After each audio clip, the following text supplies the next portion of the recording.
Tugasku menemanimu.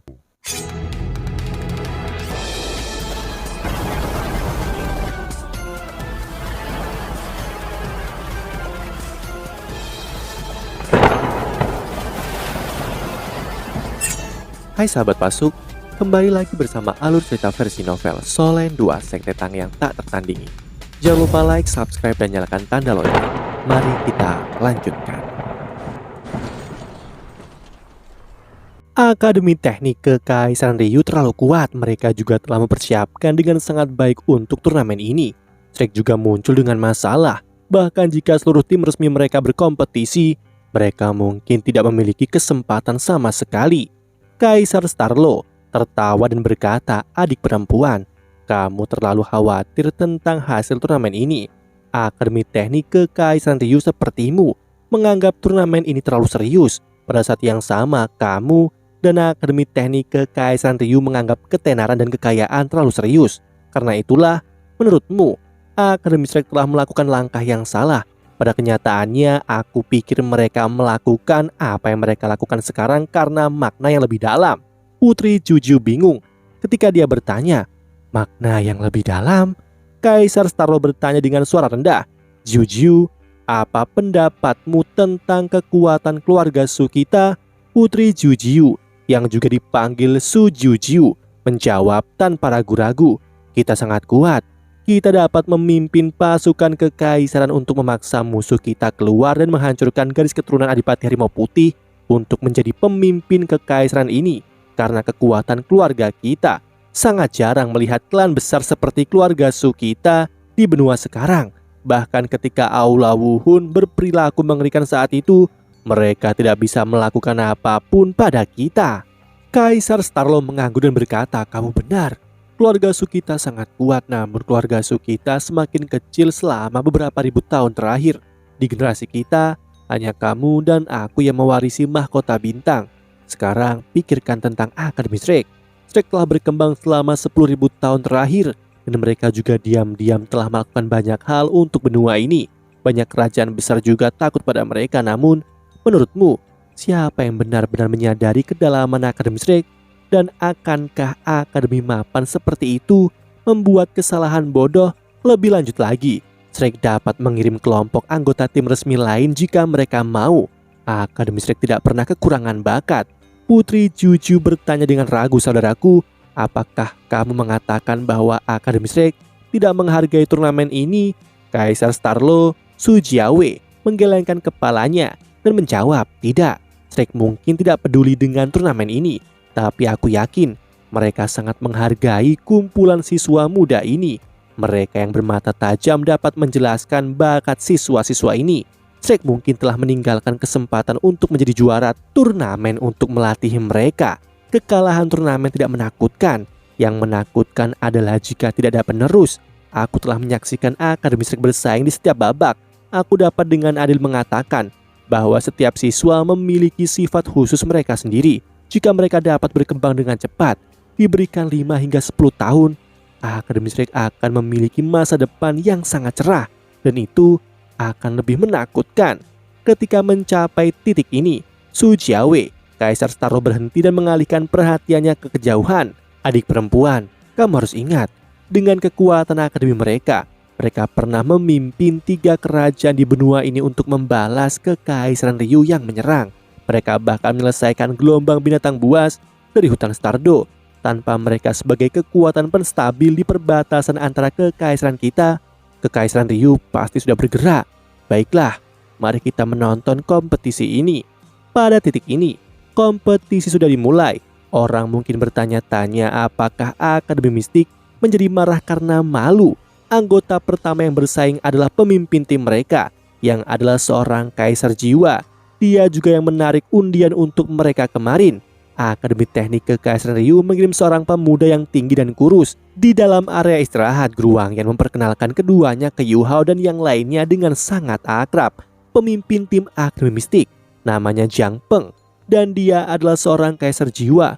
Kekuatan jiwanya berada di antara peringkat 61 dan peringkat 62, dan ia adalah yang pertama dalam sejarah Akademi Mistik yang menjadi kaisar jiwa sebelum mencapai usia 20 tahun. Karena itu, dia juga sangat arogan. Jiwa bela dirinya adalah kapak gempa surgawi yang sangat kuat. Di antara semua jiwa bela diri tipe serangan, aku hanya tahu Palu Hao Tian Wang Dong yang dapat menekan jiwa bela dirinya. Akademi Teknik Kekaisaran Ryu telah mengirim salah satu anggota tim resmi mereka. Namanya adalah Michael, dan dia adalah insinyur jiwa kelas 5. Dia memiliki banyak strategi dan saya tidak punya cara menilainya. Di babak sebelumnya, dia akan bertarung hampir setiap saat. Dia adalah orang yang sangat stabil dan tidak pernah sekalipun membuat kesalahan ketika bersaing. Saat Guru Wang Yan memperkenalkan mereka, pertempuran sudah dimulai di atas panggung. Michael sudah mengeluarkan serangkaian dentuman logam tepat ketika wasit berteriak, menandakan dimulainya kompetisi. Sebuah lempengan logam berwarna biru cerah dengan cepat muncul dari punggungnya dan menutupi seluruh tubuhnya seolah-olah dia mengenakan baju zirah di tubuhnya.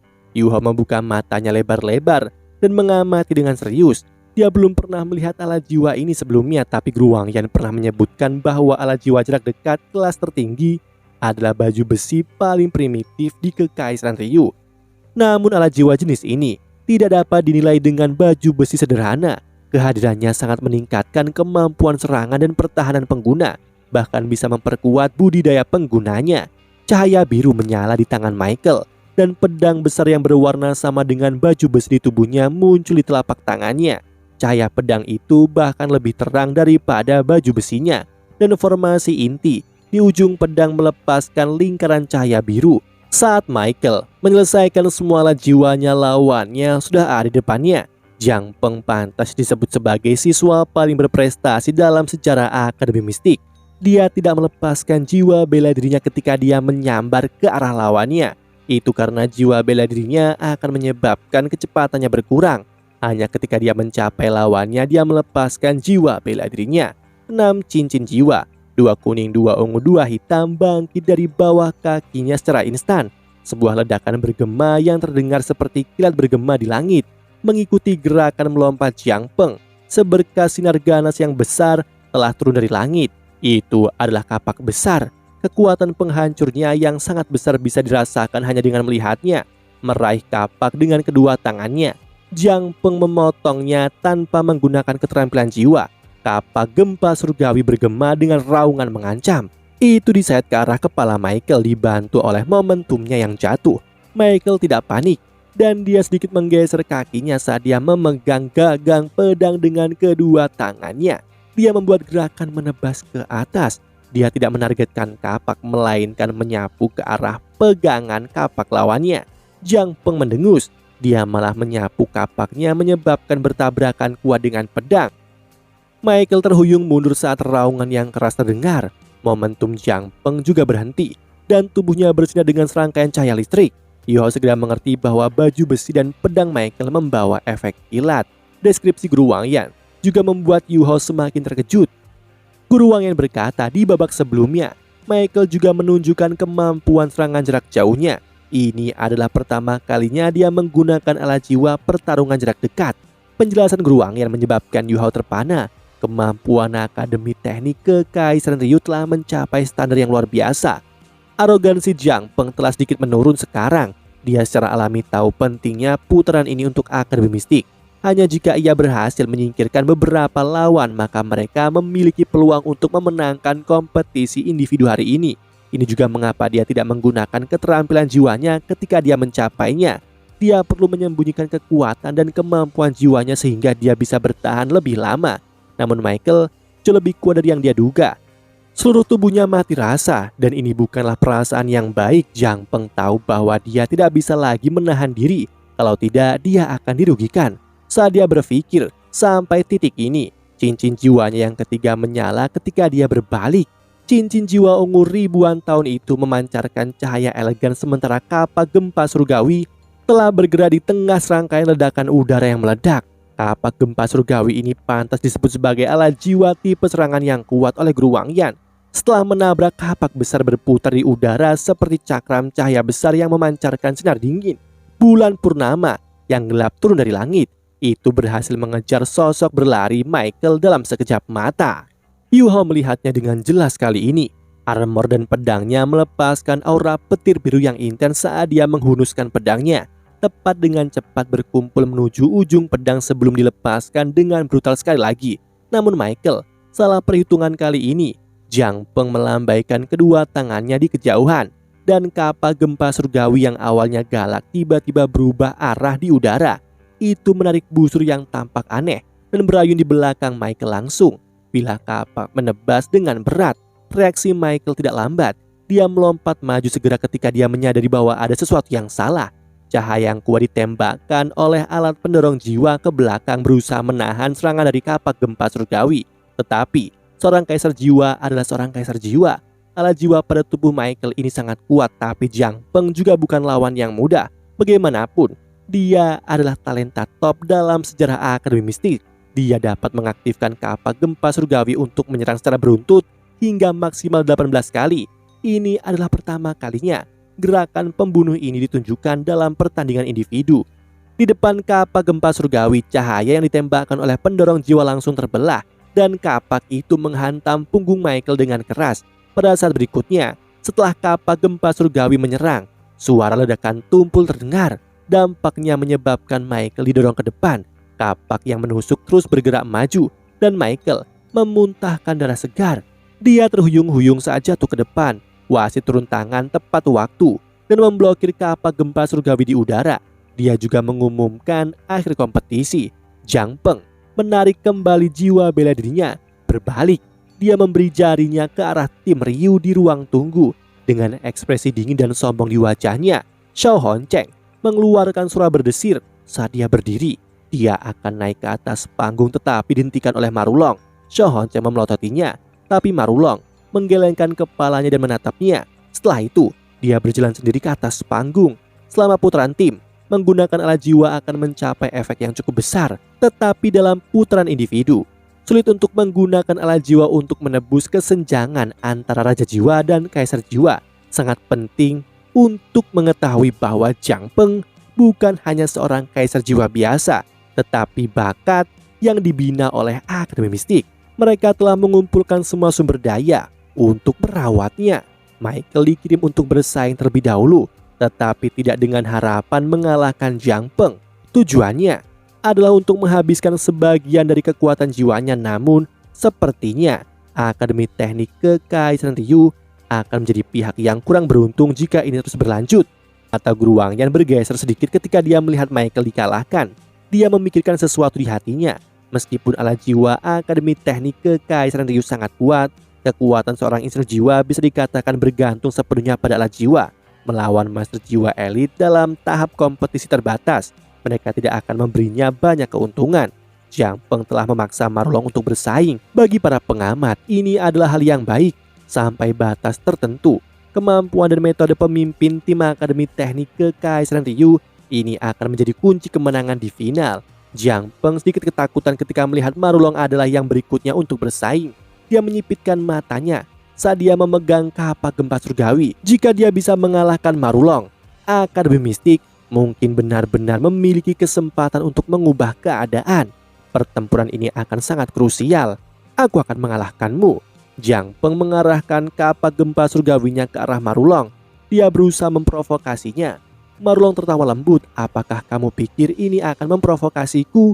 Keduanya mundur ke tepi panggung kompetisi saat mereka berbicara. Jiang Peng mendengus. Marulong, aku akan membiarkanmu menyadari bahwa para insinyur jiwa sepertimu yang menggunakan kekuatan luar tidak akan pernah sebanding dengan para penguasa jiwa sepertiku yang bekerja keras untuk memenuhi potensi kami. Kamu akan dikalahkan di bawah kapakku seperti yang baru saja terjadi. Marulong menggelengkan kepalanya dan berkata, Michael tidak melepaskan kemampuan penuhnya. Itu tidak berarti bahwa seorang master jiwa lebih baik daripada seorang insinyur jiwa hanya karena kamu mengalahkannya. Michael tidak menggunakan alat jiwa apapun yang ia kembangkan sendiri. Kemampuannya tidak benar-benar dilepaskan untuk melawanmu. Seseorang yang memahami dirinya sendiri adalah yang terbaik.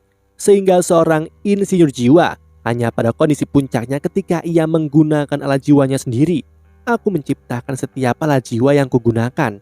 Aku akan menunjukkannya kepadamu. Apa itu insinyur jiwa sejati? Jiang Peng mendengus. Aku akan bodoh jika aku percaya padamu. Apakah kamu membuat alat jiwa kelas 7 yang kamu gunakan juga? Aku tidak pernah berbohong padamu, Marulong berkata dengan acuh tak acuh.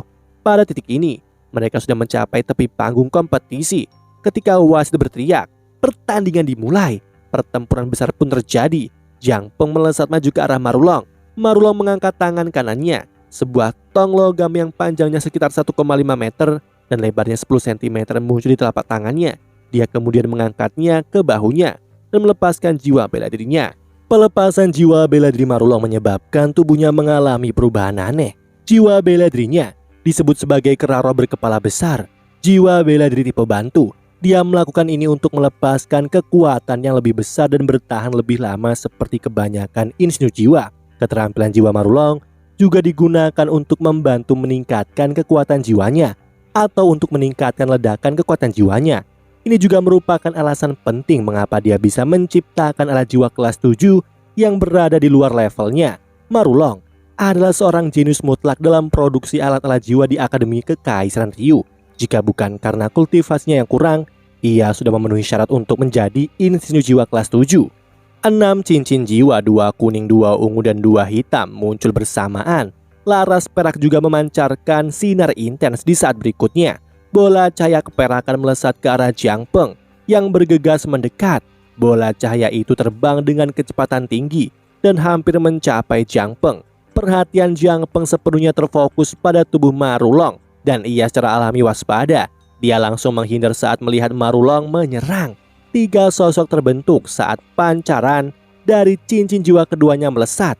Kedua sosok di samping bergerak maju dengan cepat, sementara sosok tengah yang menghadapi bola cahaya perak melompat dan mencoba untuk menghindari serangan. Namun Marulong sepertinya sudah menduga ini.